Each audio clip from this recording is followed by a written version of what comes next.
Hello, and welcome back. We are back at it with Big Marcus doing the thing. Okay, so we're just gonna hop right back into it. Act 2, the secure laboratory. Draped in your new trophy, which is the centaur head, you stomp past the sliding blast doors and enter the dimly lit laboratory. The room is filled with shattered glass vats, rusted surgical tools, and the stale smell of chemical preservatives. Your glowing blue quantum veins have faded back to your normal green skin, but your mutated eyes have easily adjusted to the darkness. Two main objects catch your attention in the center of the lab. The terminal. A green Voltec computer monitor is flickering on a desk. The screen reads data export in progress, 89% complete. The wall safe. A heavy reinforced steel safe is built directly into the concrete wall. The digital keypad is dead, lacking power. As you step closer to inspect the safe, you notice a strange rhythmic thumping sound coming from a large metal ventilation shaft directly above your head. Something is moving around up there in the ductwork. What do you do, Big Marcus? We know what to do. I jump high and swat down the rattling ventilation shaft. You coil your massive leg muscles and launch your 500-pound frame into the air, reaching up with your massive hands to rip the metal ventilation shaft right out of the ceiling. With a loud screech of tearing aluminum, you yank a 10-foot section of the ductwork down to the floor, smashing it onto the concrete in a cloud of dust and insulation. As the dust settles, the creature that was hiding inside the vent tumbles out across the floor, hissing violently. The unexpected guest. It is a radroach, but not just any normal pest. This is a glowing radroach, mutated by high levels of concentrated radiation. Its carapace pulses with an angry, bright green light, and it is nearly the size of a human torso. The fall has disorientated it, but it immediately rears up, its antenna twitching as it catches the scent of the centaur head around your neck. Because you ripped the vent down, you have caught it completely off guard. Combat initiated, combat round 1. Distance is close range, difficulty 1. You have 2 AP saved up for your last fight. I bound over and jump stomp onto it like a weird, mutated Mario. You channel your inner mutant plumber, letting out a deep, booming laugh as you launch yourself into the air and bring both of your massive combat boots down right onto the glowing radroach. Because your strength is 11 and you are using your massive body weight, your target number for this is strength plus athletics, which is 11. Let's roll the dice to see how this stomp lands. Die 1, success. Die 2, success. 2 successes. And I have more AP. The crunch, crack, squish. You land dead center on the giant bug. Your massive weight instantly shatters its glowing carapace. Radroach goo, glowing fluids, and insect legs explode outwards across the concrete floor. The blast of radioactive goo splashes against your boots, but your super mutant biology completely ignores the radiation. You stand in the puddle of green slime, victorious once again. The status report. With the bug squashed, the laboratory goes dead quiet again. Suddenly, a sharp beep echoes from the desk. The green computer monitor flashes brightly. Data export 100% complete. Hoverbot schematics encrypted and saved to drive. A small slot beneath the terminal clicks open, ejecting a glowing blue holotape. At the exact same time, the successful data transfer triggers a backup generator. The digital keypad on the wall safe suddenly blinks to life, glowing a bright, inviting green. It is unlocked and waiting to be opened. I scratch my head and grab the holotape. Grr, I grunt. I then move towards the safe to rip off the door, completely unaware that it's unlocked. You scratch your massive green head, staring blankly at the glowing blue plastic square. Grr, you grunt. Your simple brain not quite understanding what data is, but liking the shiny color. You shove the holotape into one of your dirty pockets. Then you turn your attention to the wall safe. You see the glowing light on the keypad, but you don't care about buttons. Buttons are for puny humans. You wedge your massive callous fingers right into the microscopic seam between the safe door and the concrete wall. You brace your boots against the floor, flex your monstrous biceps, and let out a guttural strain. Creak, snap. Because the electronic lock was already disengaged, the heavy steel door offers zero resistance.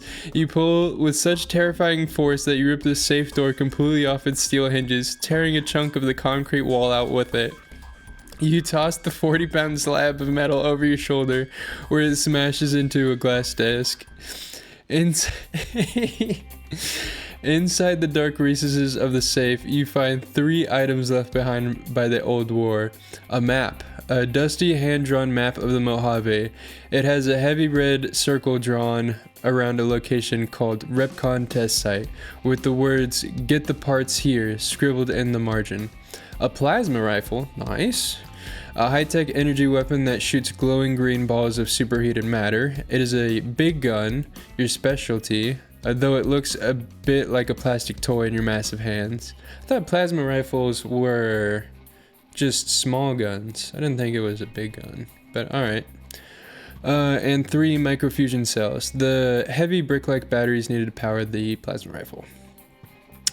Suddenly, a loud crackling voice blasts out from the speakers of a dead security eye in the corner of the ceiling.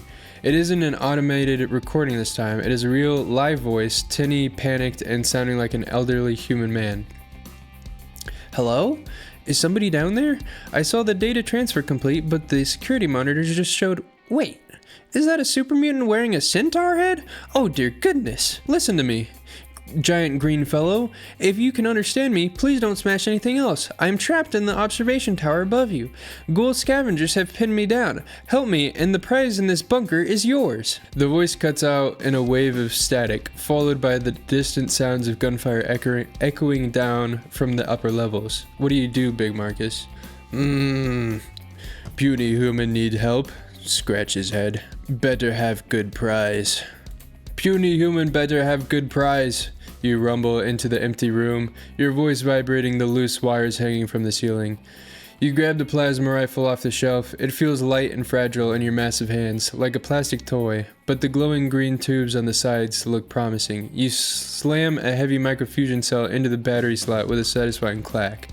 With your bumper sword in one hand and the plasma rifle in the other, your centaur head necklace bouncing against your chest, you stomp back out of the lab and head for the stairs leading to the observation tower. Act 3, the observation tower. You charge up the concrete steps, your heavy boots shaking the entire structure. As you reach the top of the stairwell, the heavy smell of gunpowder and charred flesh hits your nose. Through a shattered security door, you see a circular observation room with floor-to-ceiling glass windows looking out over the Mojave Desert. The prey. The 3 feral ghouls, withered radioactive humans driven mad by decay, are clawing frantically at a reinforced steel security door. They are screeching and hissing, desperate to tear into the human trapped inside. The target. One of the ghouls is larger than the others, its skin rotting off its skull, glowing with a faint radioactive sheen. Your massive entry makes the floorboards groan. The 3 ghouls instantly stop scratching the door. They spin around, their milky blind eyes locking onto your massive frame. Instead of running away in fear, their animal brains spark with pure rage. They let out a synchronized shriek and sprint straight towards you. Combat initiated round 2. Medium range, but advancing. I have 3 AP. Your weapons, yes. Okay. I rush them like a seasoned wrestler, arms outstretched. I attempt to grapple all of them in my massive arms before squishing them together with a thunderous clap. You drop your weapons and launch your massive 500-pound frame forward like a linebacker for the new California Republic. Your long, muscular green arms sweep wide, scooping up all 3 screeching feral ghouls in one massive, unstoppable bear hug. Because you are attempting a highly complex, multi-target grapple, this requires strength plus athletics. Your target is 11. I have 3 AP. Let's roll the dice. It's a 2, which is a critical success, and then 2 more successes, total of 4 successes. Spectacular 4 successes and 2 fresh AP points. Okay, the thunderclap. The ghouls hiss and scratch at your thick green skin, but they might as well be trying to claw through solid concrete. You pull them tight against your chest, squeezing the air out of their rotted lungs until their ribs begin to pop and crack. With a maniacal grin, you yell, "Big Marcus smash!" You tear your arms outwards and bring your massive brick-like palms together in a monumental earth-shattering clap, sandwiching all three ghouls right between your hands. Crack, squelch. The force of the impact is devastating. I'm crying, dude. The skulls and torsos of the two smaller ghouls instantly collapse under the pressure, exploding in a shower of dust, brittle bones, and dark fluid.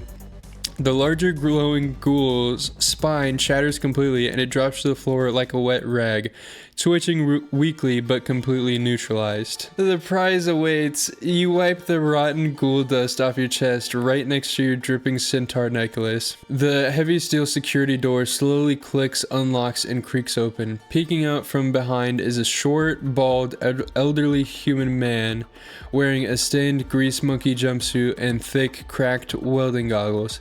He looks at the pile of smashed ghoul paste at your feet and then looks up, way up at your towering, blood-splattered frame. He swallows hard, trembling violently. Oh my, the old man stammers, clutching a wrench to his chest like a shield. That was remarkably efficient. I am Dr. Stanton, as promised, your prize. He reaches into his jumpsuit pocket and pulls out a pristine, glowing yellow Vault-Tec override key. This card unlocks the storage bay downstairs, Dr. Stanton said, his voice shaking. Inside, it is a fully functional pre-war Mr. Handy robot. What? I was trying to download its schematics to fix it, but well, I am a scientist, not a fighter. If you can protect me out of this desert and take me to the Repcon test site, the robot is yours to keep as a companion, or a pack mule. He looks at you with wide, terrified eyes, waiting to see if you are going to eat him or accept the deal. Big metal man? Yes, agreed. Big metal man, you boom, the prospect of a shiny hovering metal toy making you completely forget about squishing the old man. Yes, Marcus agree. You snatch the glowing yellow keycard out of Dr. Stanton's trembling hand. He lets out a massive sigh of relief, though he still looks horrified as he stares at the slimy centaur head dangling against your chest. Oh, excellent, Dr. Stanton stammers, wiping sweat from his bald head. The storage bay is right back down the stairs in the main lobby. Lead the way, big Marcus. I'll stay right behind you. Far behind you. The storage bay. You stump back down the concrete stairs, the tiny scientist scurrying along in your massive shadow. In the main lobby of the bunker, you spot a heavy reinforced blast door, painted in vibrant Vault-Tec yellow and blue. It features a glowing yellow slot. You swipe the override card. Beep. The massive door hisses open, revealing a pristine, sterile room. Resting on a mechanical hydraulic lift in the center is a brand new, unused General Atomics Mr. Handy robot. Its chrome plating reflects the green glow of your Pip-Boy. Dr. Stanton runs past your legs and frantically punches a sequence into a nearby wall terminal. Initializing boot sequence. Loading personality matrix. And clear. The big metal man awakes. The robot's 3 optical lenses suddenly blink to life, glowing with a bright blue hue. Its jet thrusters ignite with a smooth, loud whoosh, lifting the metallic sphere 3 feet into the air. Its 3 mechanical arms unfold, one tipped with a circular buzzsaw, one with a heavy laser emitter, and one with a 3-pronged pincer. The robot rotates its main eye, looking first at the tiny, sweaty scientist and then up at your massive, blood-splattered centaur-wearing frame. The robot's speaker cracks to life, speaking in a perfectly polite, cheerful British accent. Good afternoon, masters. General Atomics Model 10-9. Reporting for duty. My, what a delightfully robust gentleman you are, sir. Shall I assist you in pruning the hedges? Or perhaps we are going to incinerate some ruffians today. You just gained a permanent companion, Barnaby, the Mr. Handy. Dr. Stanton adjusts his welding goggles and points to the dusty map in your pocket. The robot's internal fuel reserves are low, and my research notes are still at Repcon's test site, just north of here. If we want to keep Barnaby fully operational, we must venture out into the Mojave and make it to that facility. Quest log updated. Come fly with me, Mutant Edition.